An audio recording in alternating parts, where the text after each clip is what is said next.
So I was in Al-Anon for about 10 years, from 2008 to 2018.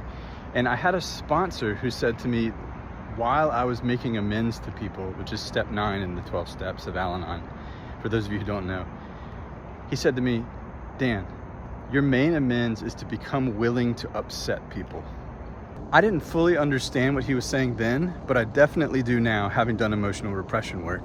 See, being unwilling to upset people is what people-pleasing anger repressors do.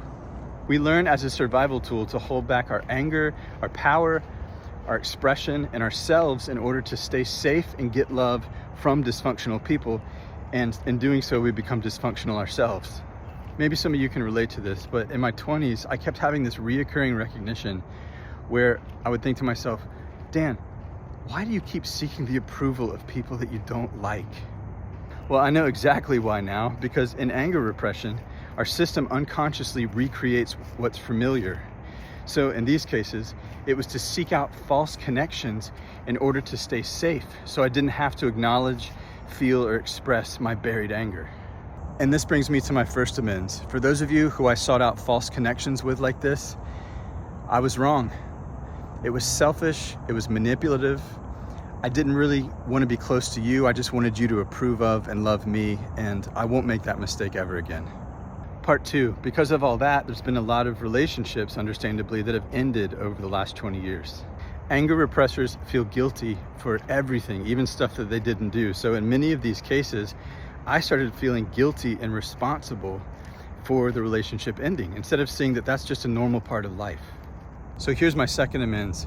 For those of you who might have felt hurt or angry or confused about our relationship coming to an end, you're allowed to have your feelings. I was wrong to feel guilty about that and take that on and feel like it was my fault or my responsibility. I just couldn't see that my feelings were my feelings. I was responsible for those, and your feelings are yours, and you're responsible for yours. It was impossible for me to see that in my anger repression. Part 3, in 2018 and 19, my friend Scott and I, from our anger repression, developed the front end of a healing or inquiry modality called the Kilby inquiries. Repression work is now the back end. It's what it's evolved into. But it incorporated the therapeutic principle of holding space for people and making sure people in our sessions were seen, heard, and understood by the KI facilitator. Sounds pretty helpful and compassionate, right? It's not.